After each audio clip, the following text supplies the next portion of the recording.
Amém?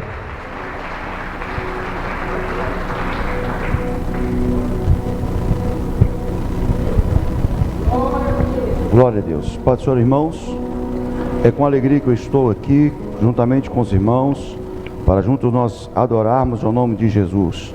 Eu fui muito tocado essa noite, na hora do louvor. Deus falou conosco, e que os irmãos continuem nesta fé, nesta comunhão para adorar o Senhor, porque Deus se faz presente neste lugar. Agradeço, o pastor Vinícius pela oportunidade.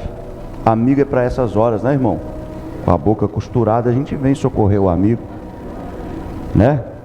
Quando eu era mais moço, uma irmã falou comigo assim, Deus te chamou para ser o pregador da última hora.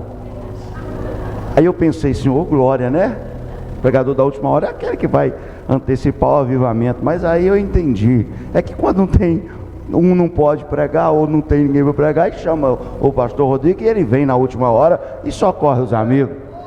E Deus é bom e tem nos ajudado, Está comigo a minha esposa, a irmã Débora, que está aqui conosco, esteve de manhã também, e juntos nós vamos adorar o Senhor e ouvir a palavra dele.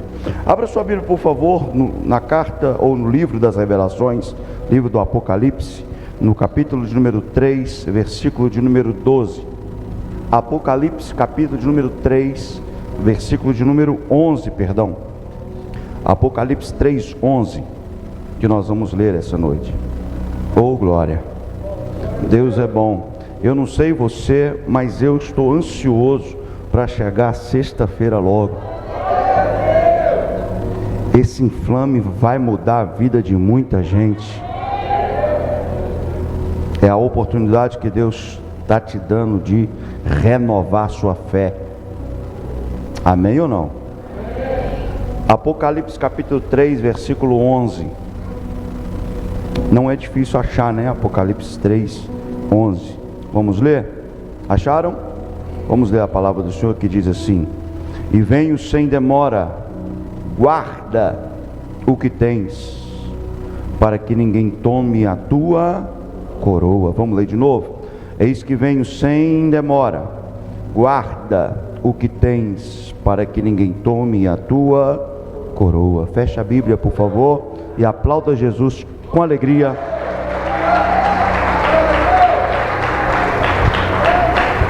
Quando a gente vai ler o livro do Apocalipse, automaticamente a nossa mente é canalizada, a nossa mente é direcionada a falar sobre a doutrina das últimas coisas, ou escatologia. A gente, querendo ou não, a gente já pensa naquilo que vai acontecer no futuro, sobre a vinda de Jesus. Quando o apóstolo João, perfeito, obrigado. Quando o apóstolo João escreve a carta de Apocalipse na ilha de Patmos, quando ele vai direcionar, ele direciona 7 cartas, cada carta direcionada a uma igreja. No capítulo 3 do Apocalipse, no versículo de número 7 a seguir, ele vai direcionar, ou ele vai escrever a uma igreja chamada Igreja de Filadélfia. E nesta igreja ele faz alguns elogios, também ele faz algumas advertências ou alguns conselhos. E um dos conselhos que ele faz está registrado no versículo 11, quando ele vai falar primeiro da urgência, ou da pressa, ou da velocidade da volta de Cristo. Ele vai falar assim, venho sem demora. Está falando da urgência, está falando da necessidade e da velocidade da volta do Senhor. Mas agora ele vai falar assim, guarda o que tens. Algumas traduções está mantenha, outras conserva, outras defenda. Guarda o que tens, mantenha o que tens. E ele vai falar sobre um prêmio, para que ninguém tome a tua coroa. A coroa aqui é o prêmio, ou é o galardão, ou é o resultado daquele que guarda aquilo que tem. E eu fiquei pensando nisso. O que é que Deus nos deu para a gente guardar com tanto amor, com tanto zelo? E eu quero falar rapidinho sobre algumas coisas que Deus quer que você guarde. A princípio, ou a propósito, dá só uma cutucada na suã do irmão e fala para ele assim, Deus quer que você guarde algumas coisas. Deus quer que você mantenha algumas coisas. A primeira coisa que Deus quer que você guarde, sabe o que é? A palavra de Deus. Repete comigo: a palavra de Deus. Pastor, por que eu devo guardar a palavra de Deus? Primeiro, porque a palavra de Deus te livra da tribulação. Aleluia. Eu vou repetir: a palavra de Deus te livra da tribulação. Apocalipse no capítulo 3 versículo 10 diz assim: visto que guardaste a palavra da minha perseverança ou paciência, eu também te guardarei da hora da provação que há de vir sobre todo mundo, para experimentar os moradores da terra. Sabe por que devemos guardar a palavra de Deus? Olha para mim: porque a palavra de Deus é alimento para a nossa alma. Deuteronômio no capítulo 8 versículo 3 vai dizer assim, ó: ele te sustentou e te deixou ter fome, e te sustentou com um maná que não conhecia e que seus pais também não conheceram, para te dar a entender que nem só de pão viverá o homem, mas de toda a palavra que sai da boca do Altíssimo. Jesus reafirmou isso em Mateus 4:4 e Lucas 4:4, quando ele também disse: nem só de pão viverá o homem, mas de toda a palavra que sai da boca do Altíssimo. Sabe por que devemos guardar a palavra? Porque a palavra de Deus purifica a nossa alma. Salmo 119 versículo 9 diz: como purificará o jovem o seu caminho, observando a sua palavra. Sabe por que devemos guardar a palavra? Porque a palavra nos livra do pecado. Salmo 119 versículo 11 diz: escondi a tua palavra no meu coração, para não pecar contra ti. Sabe por que devemos guardar a palavra? Porque a palavra de Deus ilumina o nosso caminho. Salmo 119 versículo 105 diz: lâmpada para os meus pés é a tua palavra, e luz para os meus caminhos. Sabe por que devemos guardar a palavra? Porque a palavra de Deus é o martelo que esmiuça a penha. A Bíblia diz em Jeremias capítulo 23 versículo 29: a minha palavra é como o martelo, diz o Senhor, que esmiuça a penha. Aí sabe o que está acontecendo? Tem gente que vem para um culto como esse e não consegue sentir a presença de Deus. Tem gente que vem num culto de ceia e não consegue sentir a graça de Deus. E tem aqueles que dizem assim: eu não sinto porque o meu coração é igual pedra. Eu não sinto porque o meu coração é duro igual pedra. É por isso que eu estou aqui essa noite pregando, porque enquanto eu prego, a palavra que é o martelo vai esmiuçar a pedra. Mas tem gente, pastor, que diz assim: não, o meu coração é tão duro, é tão difícil, que é como um aço inoxidável. Não tem problema, a palavra vira maçarico, mas derrete o seu coração. Mas tem aqueles que dizem: não tem jeito, não tem como, meu coração é muito duro. Ezequiel vai dizer: e eu, o Senhor, tirarei o coração de pedra e colocarei um coração de carne, diz o Senhor. Sabe por que devemos guardar a palavra? Porque a palavra de Deus permanece. Eu vou repetir: sabe por que devemos guardar? Porque a palavra de Deus permanece. Isaías capítulo 40 versículo 8 diz: seca-se a erva, cai as suas folhas, mas a palavra permanece para sempre. Aleluia. Sabe por que devemos guardar a palavra? Porque a palavra de Deus se cumpre na nossa vida. Você não entendeu? Eu repito: a palavra de Deus se cumpre. Vou repetir até você entender: a palavra de Deus se cumpre. A palavra de Deus se cumpre. Mateus 5,18 vai dizer: até que o céu e a terra passe, nenhum jota ou um tio se omitirá da lei, antes que tudo seja cumprido. Aleluia. Sabe por que devemos guardar a palavra? Porque a palavra produz fé. Aleluia. Romanos 10:17 diz que a fé fé, ela vem pelo ouvir e ouvir a palavra de Deus. Sabe por que devemos guardar a palavra? Porque a palavra de Deus sonda, esquadrinha, conhece o nosso coração. Hebreus 4,17 vai dizer: não é a minha palavra viva e eficaz e mais penetrante que qualquer espada de 2 gumes, e ela é apta para entrar e penetra até o ponto de dividir alma e espírito, junta e medula, e é apta para entender o coração do homem. Enquanto eu estou pregando, a palavra está entrando no seu coração. Enquanto eu prego, a palavra entra, e quando ela entra, ela sonda o que tem lá dentro. Aproveita este momento agora, levante a sua mão e deixe a palavra sondar o que tem dentro de você. Primeira coisa que devemos guardar é a palavra de Deus. Segunda coisa que devemos manter, guardar, conservar, defender é a graça. Vou repetir: é a graça de Deus. O que é graça? O texto ou o termo mais comum e usual entre nós: graça é o favor imerecido. Não merecíamos, mas a graça nos alcançou. Para você ter uma ideia, eu vou fazer uma conjectura, e é possível que haja advogados aqui esta noite. Quando um réu ou quando um homem comete um crime, o advogado que vai defendê-lo tem 2 opções ou 2 objetivos. O primeiro objetivo é inocentar o culpado. O segundo objetivo, quando não consegue inocentar, é diminuir a pena.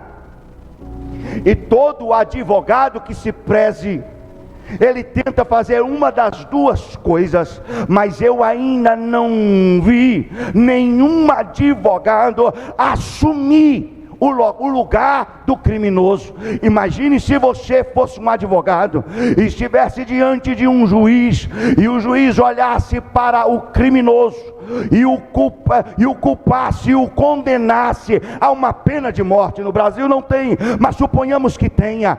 Imagine se o juiz, pastor, condenasse a pessoa à pena de morte, e você é o advogado dela. Imagine você agora percebendo que aquele homem ou aquela mulher foi condenada a uma pena de morte. Você teria coragem de se posicionar ou de falar ao Senhor juiz e dizer: Senhor meritíssimo, eu assumo o lugar dele, no lugar dele eu vou cumprir a pena, no lugar dele eu serei sentenciado, ele será livre, que cometeu o crime será livre, mas eu não, eu serei o sentenciado, eu ficarei no lugar dele. Eu te pergunto, você teria essa coragem? Você faria isso por alguém?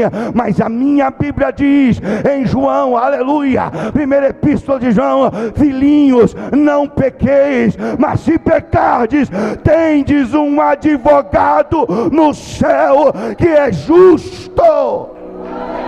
Aleluia. Ele é a graça. A graça, aleluia.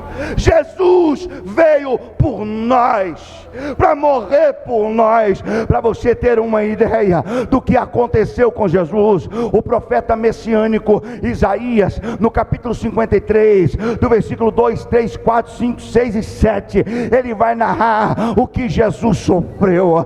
Escute o que o profeta disse. Ele vai dizer assim, versículo 2 em diante: que sendo que foi subindo como renovo perante ele, como raiz de uma terra seca, não tinha parecer nem formosura, e olhando nós para ele, nenhuma beleza vimos para que o desejássemos. Era o desprezado e o mais indigno entre os homens, como um de quem os homens escondiam o rosto. Era desprezado e não fizemos dele caso algum, mas ele verdadeiramente tomou sobre si as nossas dores e as nossas enfermidades levou sobre si. Contudo, nós o reputamos reputávamos como aflito de Deus, oprimido, mas ele foi ferido pelas nossas transgressões e moído pelas nossas iniquidades. O castigo que nos traz a paz estava sobre ele, e pelas suas pisaduras fomos sarados. Todos nós andávamos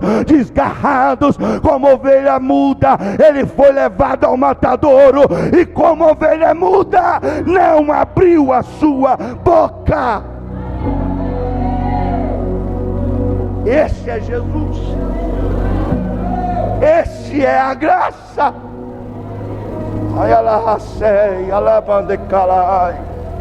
A graça te alcançou. Eu vou repetir: a graça te alcançou. Sabe o que a graça fez? A graça pagou uma dívida que não era dele. Colossenses 2,14 vai dizer que Jesus rasgou, aleluia, a cédula que era contra nós, o escrito de dívida que era contra nós, gravou no madeiro. Sabe o que acontece aqui? Nós tínhamos uma dívida. No mundo antigo, quando alguém tinha uma dívida, presta atenção, no mundo antigo, quando alguém tinha uma dívida com outra pessoa, quando eu comprava do pastor Vinícius, logo quando eu comprasse, ele colocava na porta da sua casa o meu nome, e muitas das vezes até o valor da dívida.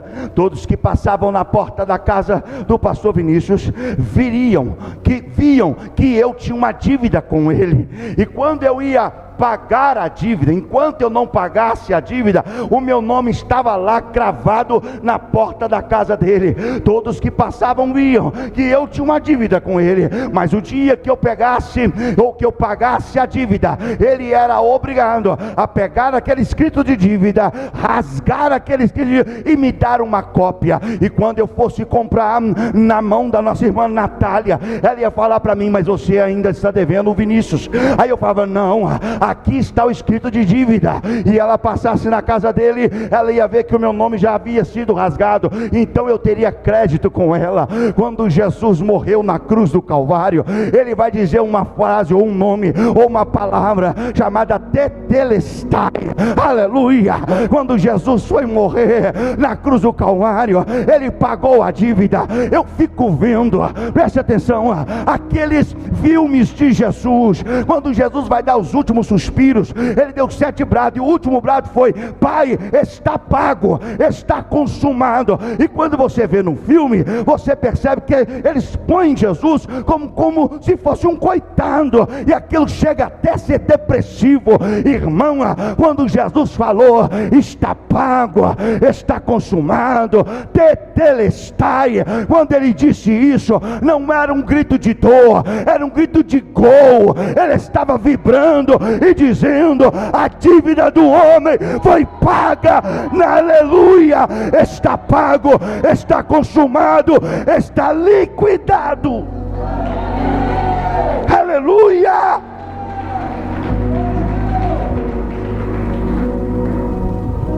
Sabe o que eu fico vendo? Presta atenção, todos nós, aleluia, ou a maioria de nós, quando vai receber um benefício de Deus, a gente bate no peito e diz: eu recebi porque eu paguei um preço. Eu recebi porque eu paguei um preço. Queridão, se fosse para mim ou para você pagar um preço, o Calvário não existiria. Quem pagou o preço foi Jesus. Nós recebemos pela graça. Eu não tenho como pagar algo que já foi pago. Quando você compra um carro financiado, e eu amo isso, eu adoro entregar um boletim de 48 para alguém. Quando você compra um carro financiado, presta atenção, quando você compra um carro financiado, você divide o exemplo em 36 vezes, que são 3 anos, e você paga o primeiro, paga o segundo, e está pagando o terceiro ano. 30ª prestação, 1ª, 2ª, 33ª, 34ª, 35ª, 36ª. Então você o quê? Liquidou, quitou o carro. Você pagou a 36ª prestação do carro, você quitou. Não tem mais nenhuma folha sequer para você pagar. Aí sabe o que é aquela? Na hora do financiamento os irmãos ficaram assim, mas na hora que eu falei que você quitou o carro, ninguém deu glória, né? Escute, tem como você pegar o boleto que já foi pago 36 prestações, chegar no banco e falar para o caixa: eu quero pagar mais uma prestação. Ele vai olhar o seu boleto e vai falar assim: mas não tem mais nada. Aí você fala assim: mas eu quero pagar. Ele fala assim: mas não tem mais nada, está quitado o carro. Aí você insiste, fala assim: mas eu quero pagar mais uma. Ele vai aceitar o seu dinheiro? Ele vai aceitar o seu pagamento? Não. Sabe por quê? Porque não tem mais dívida. Foi isso que Jesus fez. Ele pagou tudo lá, está tudo pago. Nós recebemos pela bondade e misericórdia. E esse Jesus, aleluia, que em Isaías, no capítulo 53 em diante, ele era como um cordeiro mudo. Olha agora como o apóstolo Paulo apresenta ele, aleluia. Filipenses capítulo 2, versículos 5, 6, 7, 8, 9, 10 e 11. Olha o que ele vai dizer: que ele, que sendo ele em forma de Deus, não usou por usurpação ser semelhante a Deus, mas aniquilou a si mesmo, assumiu a forma humana e foi obediente até a morte, e morte de cruz. Escute isso: pelo que Deus o exaltou soberanamente e lhe deu um nome que está acima de todos os nomes, para que ao nome do Senhor Jesus Cristo todos os joelhos que estão no céu, na terra e debaixo da terra confesse, e toda língua confesse que Jesus Cristo é o Senhor, para a glória de Deus. Levante a sua mão assim com a minha, confesse aí: Jesus Cristo é o Senhor. Adore a Ele com as suas palavras. Aleluia. Deixa eu terminar. Terceira coisa que Deus quer que você guarde: a glória de Deus. Vou repetir: a glória de Deus. Aquilo que os judeus chamam de Shekinah, presença real de Deus. Deus quer que você mantenha esta glória. Vou repetir: Deus quer que você mantenha esta glória. Qual que é a diferença da graça e da glória? A graça é aquilo que Deus fez por nós. Glória é aquilo que Ele opera em nós. E Ele quer que você guarde. Eu vou ir um pouco mais além. Ninguém jamais pode começar qualquer coisa, qualquer obra de Deus. Ninguém pode começar a obra do Senhor sem primeiro conhecer a presença do Espírito Santo. O Senhor está de parabéns, pastor, por esse inflame, porque está trazendo o povo de volta à presença genuína do Espírito Santo. Escute o que eu vou te dizer: ninguém pode conhecer ou pode fazer a obra de Deus sem primeiro conhecer a presença do Espírito Santo. Lucas 24 e 47, olha só a voz de Jesus: e em seu nome se pregará o arrependimento em todas as nações, começando em Jerusalém. Aqui está a ordem da obra, aqui está a ordem de começar, aqui está a ordem do ide. Mas escute bem o versículo 49: antes porém ficai na cidade, até que do alto sejais revestidos de poder. Aleluia, aleluia. Nem Jesus começou o ministério sem conhecer a presença do Espírito Santo. Escute isso: quando Jesus subiu ao monte em jejum, e lá foi tentado 40 dias, a Bíblia diz que 40 dias e 40 noites ele foi tentado. Mas quando ele desce do monte, ele desceu dizendo: o Espírito do Senhor está sobre mim, pelo que me ungiu a evangelizar aos pobres, libertar o cativo e a proclamar o ano aceitável do Senhor. Sabe qual é o problema hoje? Que a gente está deixando de lado a presença do Espírito Santo. E o diabo, olha aqui para mim, o diabo mais do que nunca quer roubar esta glória da igreja. Vou repetir, o diabo mais do que nunca quer roubar a glória da igreja. Eu fico feliz quando eu entro nesta igreja, porque eu tenho passado por algumas, Deus tem me levado em algumas, e que a gente não consegue sentir Deus. A gente prega, o pastor quase põe o pulmão para fora, na expectativa que o povo reaja, mas as pessoas não reagem, porque já perderam o entusiasmo, já perderam a motivação, já perderam o interesse de receber Jesus, de receber a presença do Espírito Santo. E o diabo quer roubar a glória da igreja, e não é de hoje, presta atenção, não é de hoje que o diabo quer roubar a glória da igreja, ou quer ver a igreja sem a presença de Deus. Escute o que eu vou te dizer. A Bíblia diz no livro de 1 Samuel, no capítulo 4, versículo 21 e 22, diz assim: e chamou o menino e acabou dizendo: foi-se a glória de Israel. Isso disse ela por causa do seu sogro e de seu marido. E falou mais: foi-se a glória de Israel, pois foi tomada a arca de Deus. Olha aqui para mim, por favor. Sabe o que aconteceu aqui?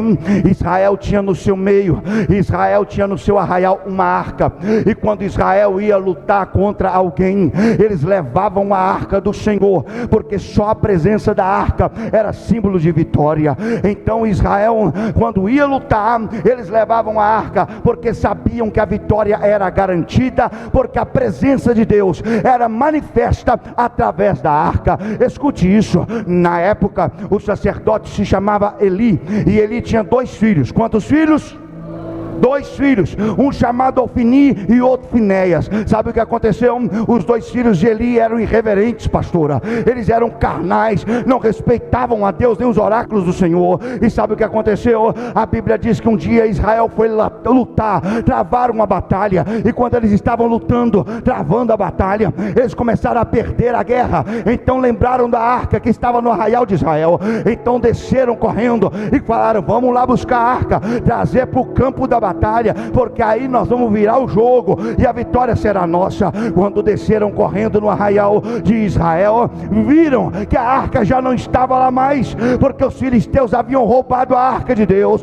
Então ficaram apavorados, voltaram para o campo da batalha. Quando chegaram lá, os 2 filhos de Eli morreram na espada do inimigo. Desceu um homem correndo e chega diante do sacerdote Eli, e a Bíblia diz que Eli estava velho, avançado de idade, e ele já estava cego por causa da velhice, e ele era bem gordo, bem forte. Diz a Bíblia que ele estava sentado numa cadeira, quando o homem chega correndo e conta para Eli que os teus 2 filhos haviam morrido, e que Israel perdeu a batalha, e que a arca de Deus foi levada. Ele não aguentou, ele caiu para trás, quebrou o pescoço e morreu. A mulher de Finéias estava gestante, e quando ela ficou sabendo que o seu sogro havia morrido, quando ela soube que seu cunhado havia morrido, quando ela soube que seu marido havia morrido, quando ela soube que Israel perdeu a batalha, e quando soube que a arca de Deus havia sido roubada, ela não aguenta, ela começa a ter as dores de parto prematuramente.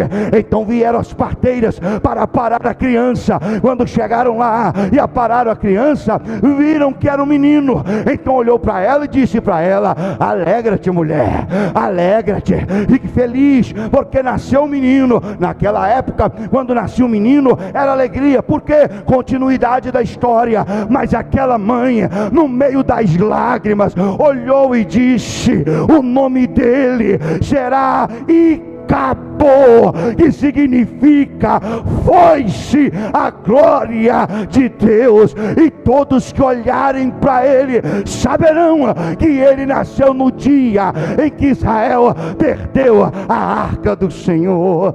Oh, irmão, que história triste, que história complicada e terrível. Mas deixa eu te dizer um negócio: tem muita igreja por aí. Eu não sou extremista, ouça, me entenda. Tem muita igreja por aí, tem muito crente por aí que deveria mandar tirar igreja evangélica da fachada, deveria mandar tirar a igreja do Senhor Jesus da fachada, e deveria mandar escrever e acabou, porque igrejas que não têm mais a presença de Deus, igrejas que já não conseguem sentir a graça de Deus, igrejas que já não têm mover do Espírito, igrejas que já não creem. Outro dia eu ouvi falar que um pregador disse, escute isso, que o sangue de Jesus perdeu a eficácia, que foi só um ritual do dia. Preste atenção no que eu vou te dizer: o sangue de Jesus jamais perderá o seu poder.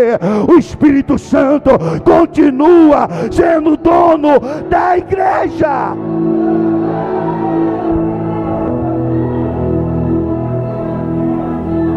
Tem muito crente por aí que, quando igual a irmã estava ali agora, se movimentando na presença de Deus, tem igreja que se vai, pastor, eu acredito que o senhor já viveu isso. Tem igreja que se vai, que se você fala em língua estranha, as pessoas já olham para você como é que você fala isso até hoje? Tem pessoas que assustam quando você fala de Jesus, ou dão glória a Deus mais alto. Deixa eu te dizer um negócio, deixa eu te falar algo, irmão. Igreja sem a presença do Espírito Santo é como relógio sem ponteiro. Igreja sem a glória é como jardim sem flor. Igreja sem glória é como violão sem corda. Igreja sem glória é como leão sem presa.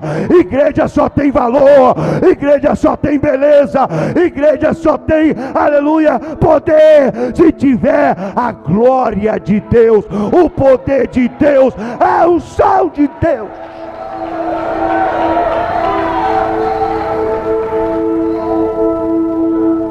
Há um tempo atrás, eu fui pregar em Belém do Pará. Quando cheguei em Belém, saí de Ribeirão Preto, aonde eu morava e pastoreava uma igreja. Saí de Ribeirão Preto, cheguei em Belo Horizonte, fiquei um dia em Belo Horizonte, no outro dia eu fui para Belém do Pará. Cheguei em Marabá, de Marabá para Belém. Quando eu cheguei em Belém, para pegar no congresso de jovem, e eu estava lá para pregar, e de repente eu comecei a pregar a palavra de Deus. Irmão, Deus tomou a casa de uma forma tão grande, Deus tomou o lugar de uma forma tão especial, que as pessoas que não aguentavam caíam, as pessoas que não aguentavam choravam, as pessoas que não aguentavam se manifestavam no poder de Deus. Eu devolvi o microfone para o pastor que havia me convidado e que continuaria o culto, e eu me sentei assim do lado de um pastor, de um diácono na verdade, da igreja, e ele estava do meu lado, e nós estávamos ali ainda contemplando e vivenciando a evidência da palavra, e as pessoas pulavam, choravam, e eu ali recebendo. De repente, esse diácono se aproximou de mim e falou assim comigo: olha, quando eu era menino na fé, eu pulava como eles estão pulando. Quando eu era menino na fé, eu chorava como eles estão chorando. Quando eu era menino na fé, imaturo na fé, eu falava em línguas como eles estão falando, mas agora não, agora eu cresci e não falo mais isso, eu não faço mais isso, eu não sinto mais essas coisas. Aí, irmão, eu não aguentei, a língua coça. Preste atenção, eu olhei para aquele irmão e falei com ele: queridão, se o teu crescimento espiritual te impede de chorar na cruz de Cristo, se a tua maturidade cristã te impede de falar em língua estranha, se o teu crescimento espiritual te impede de receber a glória, volta a ser menino na fé, mas não abra mão da glória. Levante a sua mão para o céu, aonde está a glória de Deus. Levante a mão para o céu. Quem tem glória vibra, quem tem glória, aleluia, glorifica. Quem tem glória fala em língua estranha. Quem tem glória receba esta noite a manifestação de Deus.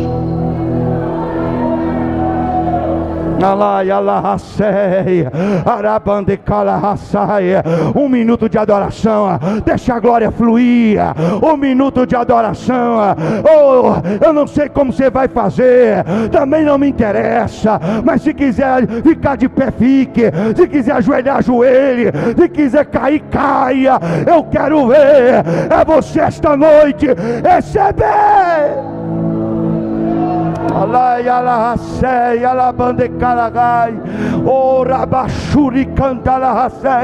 Recebam esta noite, recebam esta noite. Não fiquem alheios, não fiquem alheios a Deus. Olha com Deus, Deus, eu preciso de um renovo.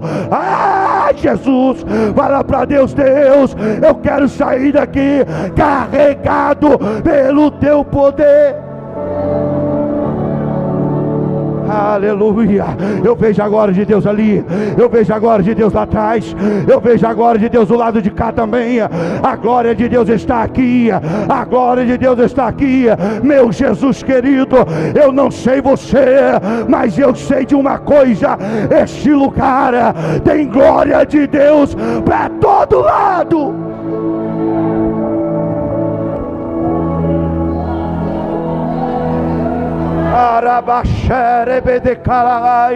Daqui a pouco eu continuo, daqui a pouco eu continuo. Levante a mão. Esse momento é seu com Jesus, esse momento é seu com a graça, esse momento é seu com o Espírito Santo. Sejam cheios.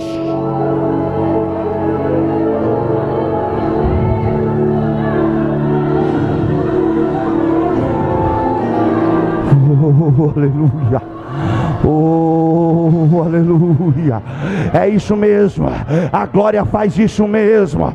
A glória traz arrependimento. A glória traz manifestação. A glória traz manifestação. A glória traz poder. A glória. Deus não rejeita. Vem comigo na língua estranha. Vem comigo, aleluia. No glória a Deus. Receba!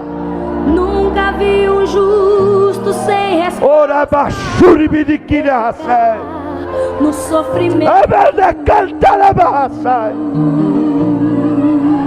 A glória está aqui, a glória está aqui.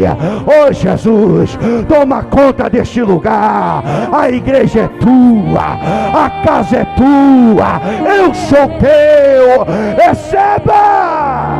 Quando Ele estende suas mãos, Aleluia! hora de vencer. Deixa eu terminar, escute bem. Quando se tem a glória de Deus, eu repito, quando se tem a glória de Deus através da sua vida, Deus opera milagre. Eu vou repetir de novo: quando se tem a glória de Deus, é só para crente fervoroso que entende. Ei, quando se tem a glória de Deus através da sua vida, Deus opera milagre. Eu me lembro agora de um testemunho que eu ouvi quando eu era mais moço. Escute bem. Um certo irmão, está ótimo. Um certo irmão, ele foi visitar uma igreja. Eu vou terminar agora.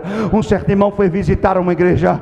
Quando ele chega na igreja para fazer a visita, pastor, um irmão muito simples, mas cheio de Deus. Sabe esses irmãos que você olha para ele e vê Deus nítido na cara dele, no rosto dele, na vida dele? Era tipo desses irmãos. E quando ele chegou, presta atenção nisso, ele se aproximou da igreja, era visitante. E quando ele chegou, ele sentou no meio da igreja. E quando ele senta no meio da igreja, presta atenção nisso, o pastor que estava direcionando o trabalho, que estava direcionando o culto, falou para os seus irmãos, falou para a congregação: irmãos, nós vamos orar agora, e através desta oração, ninguém pode ficar nem de pé, nem sentado, todos de joelho. Aí, irmão, a igreja inteira ajoelhou, até o irmão que estava visitando. Mas preste atenção nisso, antes dele ajoelhar-se, sabe o que aconteceu? Ele lembrou que ele tinha um problema. Qual o problema que ele tinha? Ele tinha um sapato, pastor, que estava meio que furando na sola, e ele pensou: se eu ajoelhar, quem está atrás de mim vai ver que o meu sapato está furando,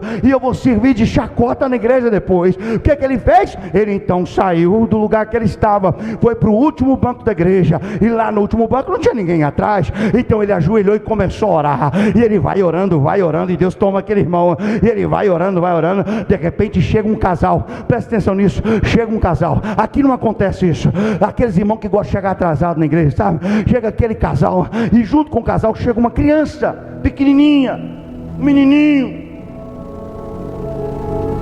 Quando aquele menino chega, por vergonha, eles já se posicionam atrás do irmão. E o menino olhou aquele mistério, os pais orando, e o menino olhando para aquilo. E olha, aqui ninguém tem uns meninos assim, pastor, não? Tem ou não? Então assim, a gente vai que só a graça, né? E o menininho olhando aquele negócio, tentando entender o mistério do sapato. E ele olha para o sapato e está ali, sabe? Olhando, e ele não se contentou, o irmão está lá orando, e ele não se contentou em olhar, e ele então enfiou o dedo lá no buraco do sapato do irmão. Era mistério para o menino, e ele olhou e enfiou o dedo, pastor, lá dentro do sapato, escute bem, e começou a cavucar aquele negócio. E os homens têm um segredo que eu vou revelar para as irmãs. Quando o homem compra uma meia que é maior que o pé dele, o que ele faz? Imagina o menino cavucando que tem, e a meia saindo no buraco do sapato do irmão, e o menino puxando aquele negócio, o irmão como se dissesse: oh Deus, tira esse menino daqui, que menino perturbado. E o irmão puxando a meia do irmão. De repente todos ficaram de pé, o pastor termina a oração, todos ficam de pé, pastor, até o irmão fica de pé. E quando o irmão se levanta, era como se o irmão olhasse para aquele menino abençoado e dissesse assim: cala sua boca. E o menino olhava para o irmão como se dissesse: ninguém viu, mas eu vi. E ficava aqueles olhares. De repente o menino não se contenta, e sabe o que ele vai fazer? Ele vai no meio da igreja, no meio da congregação, aponta para o pai dele e diz: pai, o senhor tem 2 pares de sapato. Esse irmão aqui apontou para ele. O irmão queria esconder de alguns, acabou sendo exposto por todos. Esse irmão aqui só tem um, e o que ele tem está furado na sola. E ele olha para o pai e fala assim: pai, dá um sapato para esse irmão. Ô irmão, o pastor da igreja começa a chorar e a falar em língua estranha. Os irmãos começaram a se levantar, o coral levantou e adorava o Senhor, os pais caíram de joelho e adoraram o Senhor, a igreja toda adorou o Senhor, até o irmão do sapato também foi, aleluia, contagiado com o poder e a presença de Deus. Sabe por quê? Que o milagre não é ganhar um sapato, o milagre é quando o menino era mudo, mas quando tocou no homem de Deus, ele foi curado. Por quê? Porque quando se tem a presença de Deus através da sua vida, Deus opera milagre. Fica de pé.